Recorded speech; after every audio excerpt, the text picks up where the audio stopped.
네, 국민의힘 전당대회 시계가 빠르게 돌아가기 시작했습니다.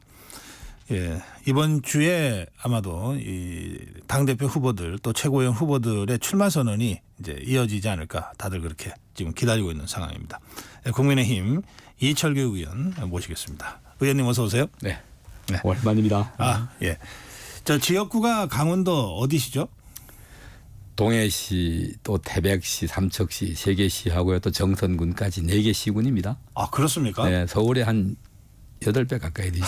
면적이. 네. 아, 저는 동해 삼척인 줄 알았더니 거기에 태백하고 정선까지 들어갑니까? 20대 때는 동해 삼척만 예. 이 지역구를 두다가요. 네. 21대 때 갑자기 선거구가 태백과 정선까지 네. 좋아서 땅 부자가 됐습니다. 예, 주말마다 지역 행사 하시려면 뭐 정신이 없으시겠네요. 네. 예. 그 이번에 3선 고지에 오르셨고요. 네, 그렇게 됐습니다. 네. 이제 이철규 의원 얘기 나오면 늘 따라붙는 그 꼬리표 있잖아요. 야, 친윤 핵심, 뭐 이른바 윤핵관 그런 그 꼬리표를 보시면 어떠세요? 어느 정부나 네. 이 정권을 잡게 되면은 함께 일하는 분들이 있잖아요. 그 누군가가 만들어 놓은 뭐 이런 하나의 프레임인데요. 네. 그걸 갖다가 이 긍정적인 면도 있고 부정적인 면도 있겠죠. 근데 그걸 뭐 이 참 부담스럽죠. 네. 굉장히 언행에 각별히 조심해야 내 개인적인 생각을 표현했을 때도 마치 그것이 그쪽 진영 전체 이야기인 양 예. 확대자 생산되고 하는 부담 때문에 가급적 말을 줄이려고 합니다. 네. 네. 네. 그 지난번에 원내대표 그 선거 있었을 네. 때도 이철규 의원 그 출마 얘기가 언론에 거론되자 또 바로 뭐 이 친윤 핵심이 원내대표를 하려 그러냐 선거에도 져놓고 이런 식의 이제 비판과 비난이 막 네. 폭증했고 네. 결국은 이제 출마를 접으셨는데 그때 심경이 어떠셨습니까? 출마를 접은 게 아니고요. 예. 처음부터 생각이 없었습니다. 아, 처음부터 없었습니까? 네, 자꾸만 출마를 접었다. 네. 그런데 하려고 마음 먹으면 그거 한다고 안 하겠습니까? 근데 안 하는 게 낫겠다라는 생각을 처음부터 했기 때문에 네. 네. 네, 접은 게 아니라 생각이 없었습니다. 알겠습니다. 네. 예. 자, 이제 그 국민의힘 전대가 다가오고 있습니다. 네. 전당대 룰을 당심 80% 민심 20%로 결정을 했죠. 네. 어떻게 평가하십니까? 뭐 저 개인적인 이 소신은 네. 당의 당직 선거는 당원들이 뽑는 게 맞다라는 생각을 저는 가지고 있습니다. 네. 우리 당에 당비를 내고 책임 당원의 지위를 가진 분들이 80만 명 하고요. 또한 우리 당에 당원으로 이렇게 가입해서 이 당직을 가지고 계신 분이 430만 명 남짓인데요. 네. 저는데 그분들 정도면은 국민 전체 이런 이 여론을 충분히 대변할 수 있다고 생각을 하고요. 네. 또한 우리 당의 당직자 그러니까 당 대표를 선출하는데 물론 민심이 일반 그러니까 민주당 지지자 또는 제3당의 지지자들까지 참여해서 이 투표하는 것이 과연 바람직하다는 생각을 가지고 있습니다. 그런데 이게 네. 꼭 이게 옳고 또 일반 국민 여론이 반영된다는 게 되는 게 나쁘다고 부정하고 싶지는 않습니다. 네. 않는데 일단 결론이 내렸으면 거기에 승복하는 것이 맞다 이렇게 생각하고 네. 그 이철규 존중합니다. 의원님 네. 예, 개인 소신은 당 대표는 당원들이 뽑는 것이 네. 맞다고 생각하지만 네. 예, 그러나 이미 결정이 났으니까 결정이 왈가왈부 네. 할 이유가 없다. 네, 논란을 만들지 않는 게 좋겠다는 생각을 가지고 있습니다. 네. 우리 당의 당 규정을 보면은 또 이 공직선거 있지 않습니까? 국민 네. 정치 전체에 대한 봉사자로 나가는 사람은 50%의 국민 여론을 반영하게 되어 있고요. 심지어 80%까지 국민 여론조사로 공직 후보자를 선출하고 있습니다. 네. 굉장히 합리적으로 탄력적으로 만들어놓은 규정입니다. 그럼에도 불구하고 자꾸 뭐 이 시험 보는 학생이 출제하는 이 출제자의 뭐 이 의도가 잘못됐다고 비판하는 거나 마찬가지가 아닌가 하는 생각을 가지고 있습니다만은 예. 네. 네. 결론이 났으니까 따라야죠. 특히 이제 수도권 기반을 갖고 있는 그 당권 주자들은 네. 이게 20%가 뭐냐, 뭐 그냥 뭐 사실상의 퇴행 아니냐, 민망하다, 뭐 이런 얘기들이 있는데 뭐, 네, 뭐 다양한 목소리가 나올 수 있다고 생각합니다. 네. 예, 알겠습니다. 근데 이제 이게 전대룰이 이렇게 결정이 되면서 뭐 누구한테는 유리해졌다, 누구한테는 불리해졌다 이런 얘기들이 정치권에서는 뭐 설왕설래하는 것 같던데, 네. 예, 그 부분은 어떻게 보시는지? 어떻게 사람 특정인을 중심으로 제도를 설계할 수 있겠습니까? 그런 것 자체가 네, 하나의 이 시비거리를 만들기 위한 주장이라고 저는 이렇게 치부하고 싶습니다. 예, 예, 주어진 규정에 최선을 다하면은 이 선택을 받을 것이고요. 그렇지 못하면 선택받지 못하는 거 아니겠습니까? 네. 최근 이제 전당대회 그 이제 선거가 다가오면서 부쩍 국민의힘 안팎에서 네. 뭐 이런저런 얘기들이 나오는데 그 중에는 뭐 어대한 그런 얘기 들어보셨습니까? 뭐 들어봤습니다. 들어봤는데 네. 어차피 대표는 한동훈 그런 뜻이죠? 그걸 예. 당원들 모욕하는 저는 말이라고 생각을 그렇습니까? 합니다. 예. 네, 우리 표심은 아무도 알 수가 없습니다. 네. 일부 언론에서 몰아가는 하나의 이 프레임이라 생각하고요. 네. 선거의 결과는 뚜껑을 열어봐야 안다라고 저는 생각을 합니다. 선거 해보나 마나 당 대표는 한동훈이다라고 하는 어대한은 네. 당원을 모욕하는 것이다. 당원의 이 의사결정권을 모욕하는 것이죠. 그분들이 전부 당원 개개인에게 전부 다 확인을 해본 결과는 아니지 않습니까? 그러겠죠.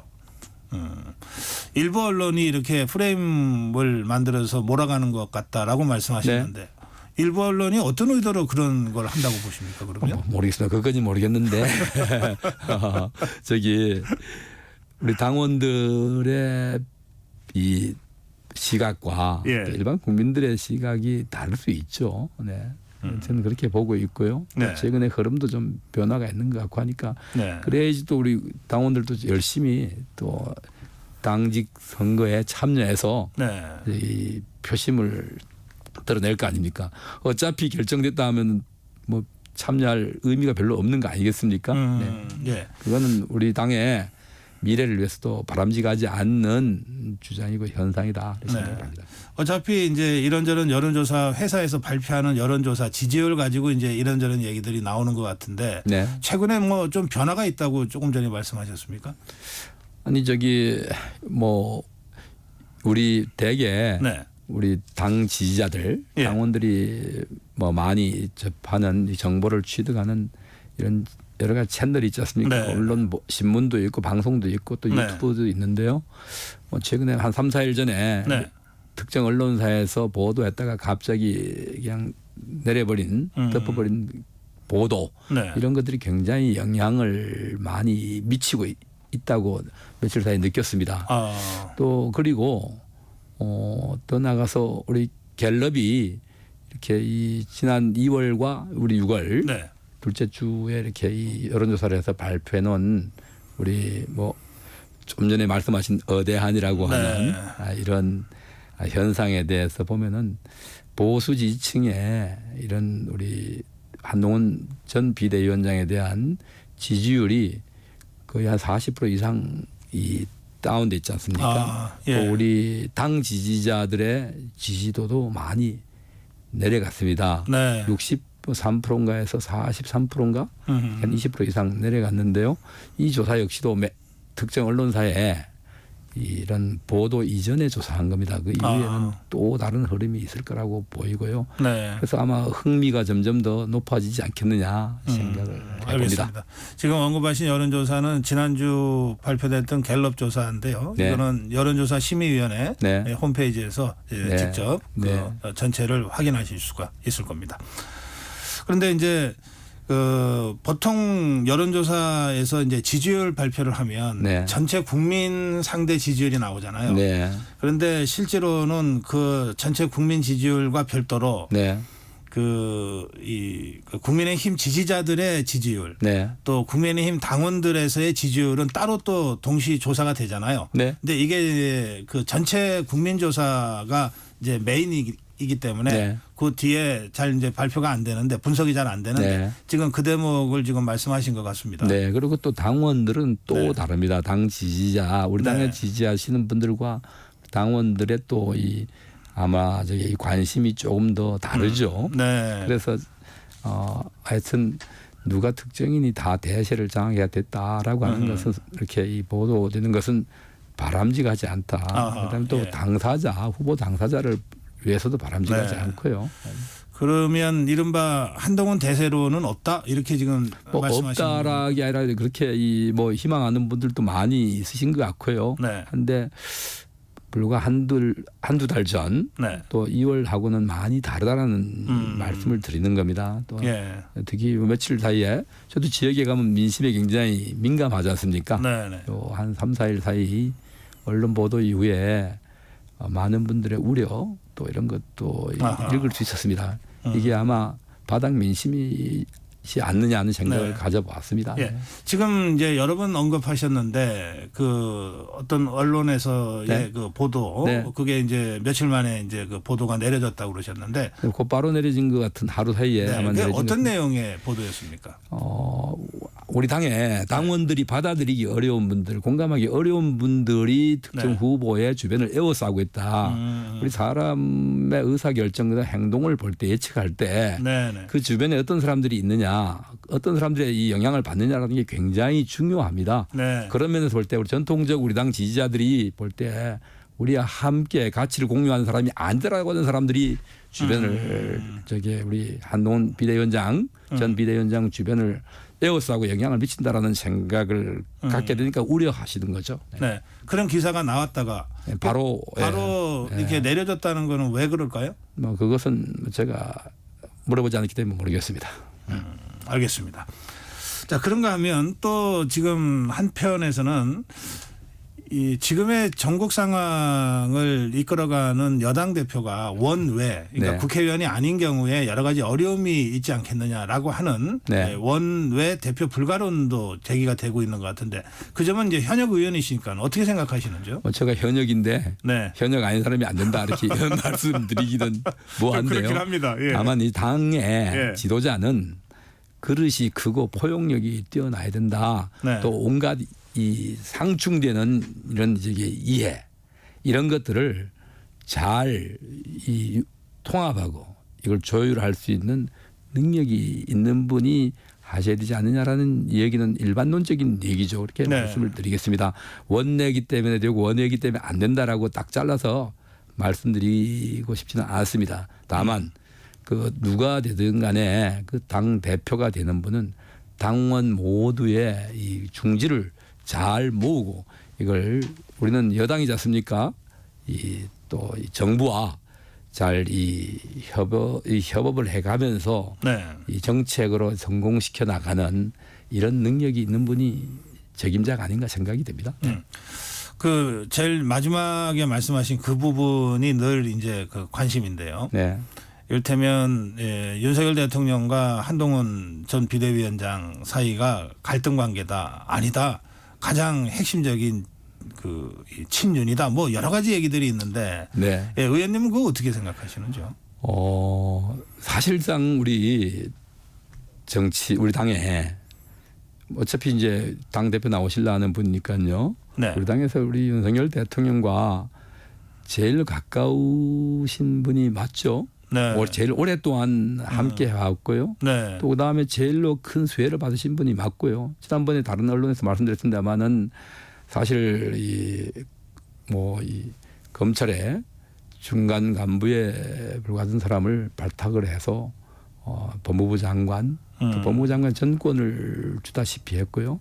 또 우리 당에 많은 당원들이 저분이면은 대통령의 국정 운영을 잘 뒷받침해 주겠구나. 이 어려운 시기에 선거를 승리로 이끌 수 있겠구나 해서 비대위원장으로 또 당원들이 또 추대해서 하셨는데 이 갈등설이야 또는 그다음에 이 갈라섰다 이런 이야기가 나오는 것 자체가 바람직하지 않습니다. 그런 것들이 외부로 표출된 과정이 어떤 과정을 통해서 나왔는지를 우리가 다 언론 보도를 통해서 기억하고 있지 않습니까? 네. 그런 게 좀 아쉽다. 이렇게 생각을 합니다. 네. 그런가 하면 그 이철규 의원이 지난 총선 때 네. 그 인재영입 위원장을 쭉 하다가 네. 막판에는 한동훈 전 비대위원장하고 이제 네, 동시 공동으로 했죠. 공동으로 네. 했죠. 그리고 이제 그래서 공관위원으로 네. 인재 영입을 책임졌기 때문에 네. 업무의 연소속 때문에 네. 공관위원으로 들어가고 그러셨는데 공천이 다 끝난 다음에 입장문 발표하고 그냥 그 지역으로 내려가셨어요. 네. 예, 그 입장문이 그 상당히 좀 강한 그 비판을 네, 담고 맞습니다. 있었는데 한동훈 비대위원장에 대해. 네. 예. 제가 입장문 발표 전에 네.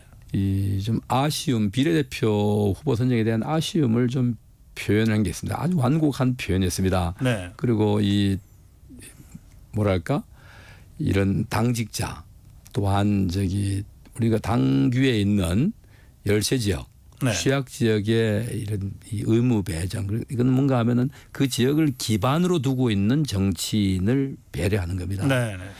여기가 전혀 반영되지 않은 데 대한 아쉬움과 이것을 좀 다시 반영을 해주기를 바란다는 취지의 글을 올렸습니다. 이게 네. 소통이 되지 않으니까요. 아하. 소통이 안 되면 그럴 수밖에 되겠습니까? 정치라는 게요. 우리 국민들 입장에서는 한동훈 전 비대위원장과 이철규 의원이 소통이 네. 안 된다 그러는 게 이해가 잘 안 되거든요. 네, 뭐 소통이 안 된 게 사실입니다. 아, 네. 그런가요? 네. 예. 전화도 안 되고 또 하면은 갈 수밖에 없지 않습니까? 그래서 예. 저도 책임 있는 사람이었기 때문에 그렇게라도 이 의사를 전달하는 게 맞겠다. 네. 그렇게 했는데 그 이후에 김경률 비대위원이었죠. 당시 네. 이런 분들이 언론에 나가서 사실을 왜곡하고 이 사천이 안 되니까 목리를 부린다는 취지로 이렇게 왜곡시켜 나가고 또한 측근들 당시에 당직을 맡고 있는 분들이 비공개로 언론에 그런 취지로 말씀을 하시기 때문에 예. 진실을 밝혀야겠다 해서 말씀을 드렸고 그 결과 몇몇 분이 바뀌었지 네, 않습니까? 바뀌었습니다. 예. 뭐 제가 말씀을 잘못 드렸다면 바뀌지 말았어야죠. 네.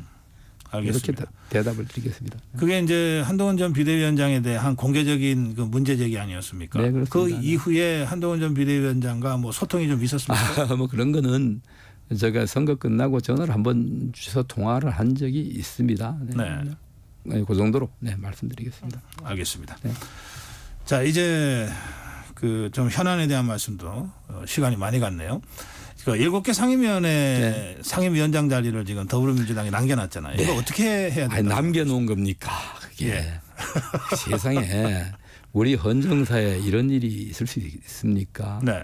현재와 같이 의석 비율에 따라 가지고 상임위원장을 배분하는 관행은 그분들이 현재 민주당이 그 야당 시절에 줄기차게 요구하고 네. 또 소수당 시절이죠. 소수당 시절에 상임위원장을 제1당이 다 이 위원장을 차지하는 이 제도를 바꿔야 된다. 네. 그래서 그런 제도가 도입되고 그게 법의 규정이 명시되지는 않았지만 관습으로 관행으로 이어져 온 전통입니다. 네.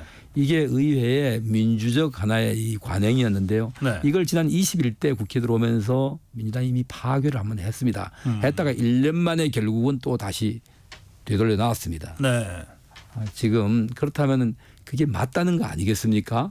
근데 이번에 다수당이 되자 말자 더불어민주당이 하는 행태는 도저히 민주정당 또한 국민 앞에 책임지는 정당의 모습이 아니었다. 그리고 심지어 자기를 마음대로 11개 상임위를 골라 잡고 나머지 가지고 가려면 가고 말려면 말아라 라고 조롱까지 했지 않습니까? 정청래 위원장 네. 네. 어린아이들 그냥 협박하듯이 이것도 안 가져가면은 이번 주에는 다 해버린다 이랬는데요. 이거 이 공당에서 나올 수 없는 얘기입니다. 이게 맞다면은 이걸 법으로 만드시지 그래요.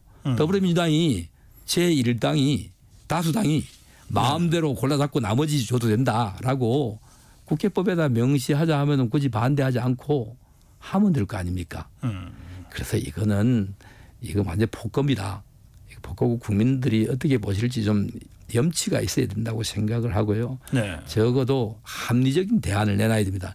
안 그러면 드래프트 제도를 해가지고 필요한 거 골라가지고 자기네 필요한 상임위부터 의장하면 다시 제2당이 두 번째 그다음, 뭐 법사위원장을 고르는 그다음에 또 다시 일당이 그 드래프트 방식이 그런 거죠. 그런 방식이 예. 합리적으로 국민이 납득하고 당사자가 설득될 수 있게끔 안을 제시해야지. 이게 뭡니까? 협의도 없이 며칠 만에 갑자기 그냥 마음대로 하면 이제 국회가 뭐하러 야당 이게 일당 이당이 있겠습니까? 제 일당 혼자서 다 해버리죠. 네. 네. 예, 마지막 질문이 될 것 같은데요. 그 이재명 대표가 언론이 네. 검찰의 애완견이다 이런 발언한 이후에 네. 지금 여야 간에 이 문제를 가지고 굉장히 그 지금 논란이 좀 거칠어지고 있는데 네. 어떻게 생각하시는지. 말이 말 같아야지 말이라고 할 거 아닙니까? 저는 언제부턴가 우리 국민들은 더불어민주당과 이재명 대표 또는 거기에 일부 구성원들의 말에 대한 평가의 기준이 저 무릎팍 이하로 떨어진 것 같습니다. 이제 어떤 막말을 하고 망언을 해도 뭐 의뢰이 그렇거니 하고 이렇게 넘어가시는데 이거는 공인으로서 있을 수 없는 폭거입니다. 언론을 근본적으로 부정하잖아요. 사실 저희들 입장에도 볼 때 언론이 부당하다 편파적이다 할 때가 무진장 많았습니다. 그렇지만 적어도 언론이 이 편파 보도를 한다고 비판을 했을지언정 그분들을 향해서 애완견이니 또는 오물이니 이렇게 공개적으로 기레기니 공개적 비판을 해본 적이 없습니다. 그런 말을 발언을 갖다가 하고도 어떻게 이 공인의 자리에 있을 수 있겠습니까? 네. 저는 우리 대한민국의 언론 제도 자체를 부정하는 망언이라고 생각합니다. 알겠습니다. 예, 더 듣고 싶은 말씀이 많습니다만 시간 관계상 여기서 마무리해야 되겠네요. 예, 국민의힘 이철규 의원과 함께했습니다. 고맙습니다. 네.